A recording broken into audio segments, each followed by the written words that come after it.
हिमालय पे पेड़ हो तो गीत गाएंगी नदियाँ, गीत गाएंगी नदियाँ।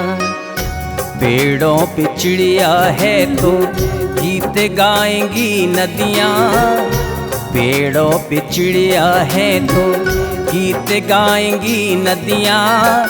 माँ की लोरी जैसे होते हैं नदियों के गीत।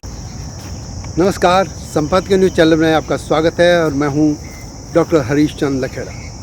उत्तराखंड में मुख्यमंत्री पुष्कर सिंह धामी चुनाव जीत गए हैं और भारी बहुमत से। लेकिन मैं एक और पुष्कर की बात कर रहा हूं, उनका नाम है पुष्कर राज जोशी।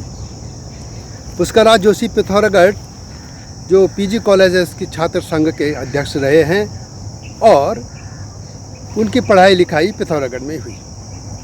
लेकिन बात ये नहीं कि वो पिथौरागढ़ मैं क्यों कर रहा हूँ, बात यह है कि वे हैं नेपाल के। नेपाल का जो सुदूर पश्चिम का जो उनका प्रांत है और जिसकी सीमा पिथौरागढ़ से मिलती है यानी उत्तराखंड से मिलती है, तो वो बैतडी एक जो उनका ज़िला है जो पिथौरागढ़ से मिलता है, वहाँ पर एक है दशरथ चंद्र पालिका नगर पालिका, उसके वो मेयर चुने गए हैं। यानी उनकी जो शिक्षा दीक्षा राजनीतिक के अलावा राजनीतिक जो उन्होंने गुर सीखे वो उत्तराखंड में सीखे और इसके बाद वो वहाँ पे बैतडी में गए, चुनाव जीता और मेयर बन गए। वैसे मेयर के तौर पर कोई चुनाव लड़ना या एक बहुत बड़ी खबर नहीं हो सकती, लेकिन एक खबर इस मामले में बड़ी है कि एक युवक उत्तराखंड में पढ़ता है, लिखता है, यहीं राजनीतिक गुर सीखता है और उसके बाद वो अपने देश जाता है और वहाँ पे वो चुनाव जीत जाता है।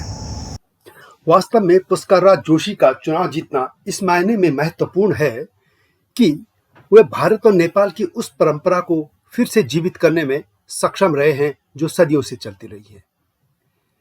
कई वर्ष पहले तक नेपाल के अधिकतर जो नेता प्रधानमंत्री तक बनते रहे वे भारत के बनारस या इलाहाबाद में पढ़ते रहे। इसके अलावा उत्तराखंड के भी कई शहरों में वहाँ के नेता आते थे, पढ़ते थे और जब वे लौटते थे और वहाँ की राजनीति में वहाँ प्रवेश करते थे और सफलता भी पाते थे, तो वो भारत के साथ जो उनके संबंध थे वे और मधुर बने रहते थे। लेकिन बीच में जब से वहाँ पे राजशाही का खात्मा हुआ और माओवादियों ने वहाँ पे सत्ता संभाल ली, तो ये संबंध बिगड़ते चले गए।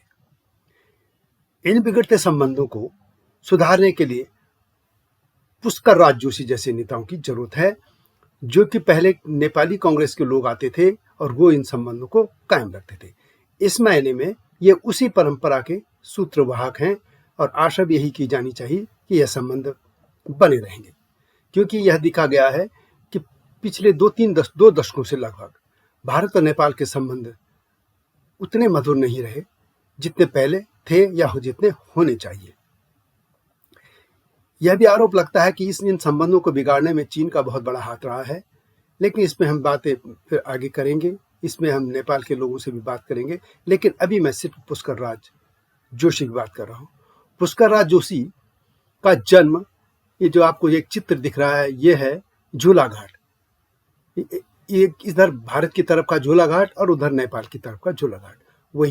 यहीं जन्मे पले और बढ़े और इधर झूलाघाट के पास ही जो पिथौरागढ़ है, पिथौरागढ़ जिले का मुख्यालय, फिर वे वहाँ पढ़ने चले आए और वहीं उन्होंने शिक्षा दीक्षा हुई और वहीं उन्होंने राजनीति के गुर सीखे। वे वहाँ के छात्र संघ के अध्यक्ष भी रहे, उपाध्यक्ष भी रहे इससे पहले, फिर अध्यक्ष, और इसके बाद वे बैतडी जिले में अपने यहाँ चले गए और दशरथ चंद्र जो नगर पालिका है वहाँ के मेयर बने। जाहिर है कि इस तरह के जो लोग जो वहाँ चुने जाएंगे या वहाँ के लोग भी यहाँ आएंगे तो इस तरह दोनों देशों के संबंध और मजबूत होंगे, क्योंकि देखा जा रहा है कि जब से वहाँ राजशाही के बाद जो बाद में खासतौर पर कम्युनिस्टों की सरकार आई है, तब से भारत और नेपाल के संबंध बहुत बिगड़ते गए। काफ़ी कुछ इनमें संबंध हुआ और यहाँ तक कि जो लोग थे समाजों में, दो समाजों में भी काफ़ी कुछ एक थोड़ा कटुता सी भी आई। लेकिन अब उम्मीद की जानी चाहिए कि यह दूर होगी, क्योंकि हाल में प्रधानमंत्री जब नरेंद्र मोदी भी वहाँ गए तो इससे भी एक वहाँ सकारात्मक माहौल हुआ।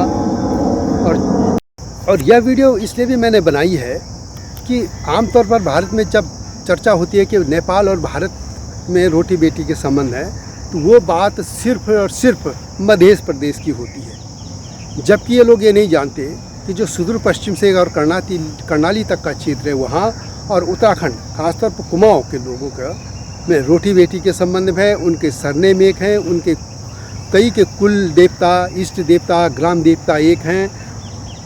और यहाँ तक कि यह भी आप लोगों को जानते होंगे, मेरी पहली 1-2 वीडियो आई चुकी हैं हिमालय लोग में, वो है कि जो नेपाल के इससे इनके पहले वाले जो ओली थे प्रधानमंत्री, उनके भी जड़ें कुमाऊँ से जुड़ी थी, और ये जो मुख्य प्रधानमंत्री हैं देववा, उनके भी जड़ें कुमाऊँ से जुड़ी हैं। इसी तरह के जो उत्तराखंड के मुख्यमंत्री हैं पुष्कर सिंह धामी, उनकी जड़ें नेपाल से जुड़ी हैं। तो ये संबंध रक्त और बेटी के नहीं और मन के भी हैं, पूरे कुल एक के कुल के हैं। अब इन तरह के जो संबंध हैं वो इसी तरह मधेश में भी हैं और भी लोगों में हैं। थारू जो एक बहुत बड़ी कम्युनिटी है वो भी इस नेपाल में भी रहती है और उत्तराखंड में भी, और इधर पीलीभीत उत्तर प्रदेश की तरफ भी रहते हैं। तो इन सब के आपसी संबंध हैं। अब इन संबंधों में यदि चीन और इस तरह के कुछ लोग यदि दखल डालते हैं तो यह दोनों देश के लोगों की जिम्मेदारी बनती है कि इनको हटाएं, क्योंकि ये जो सीमा का भेद भी है वो तो अब कुछ अंग्रेज़ों के शासन के बाद हुआ था। पहले तो ये जो खास तौर पर जो कर्नाली क्षेत्र है और जिसको डोटी वाला कर्नाली और सुदूर पश्चिम वाला, इधर सुदूर पश्चिम खास तौर पर डोटी वाला क्षेत्र था, इसकी तो पूरी सभ्यता, बोली, भाषा कुमाऊँ से मिलती है। राजा भी वहाँ भी कतियूर वंश के थे, यहाँ भी थे शुरुआत में। तो इस तरह के संबंधों को मैंने एक याद दिलाने के लिए ये जो पुष्कर राज जोशी की आपने चर्चा की। यह वीडियो कैसी लगी कमेंट में अवश्य लिखें। तो इस वीडियो को लेकर कमेंट अवश्य कीजिएगा, और संपादकीय न्यूज़ चैनल को लाइक और सब्सक्राइब करना न भूलना। यह हिमालय लोग चैनल का सहयोगी चैनल है, और हिमालय लोग हिमालय के जनजीवन और उसके इतिहास, संस्कृति आदि पर केंद्रित है, उसको भी देखिएगा। अगली वीडियो की प्रतीक्षा कीजिए, तब तक नमस्कार।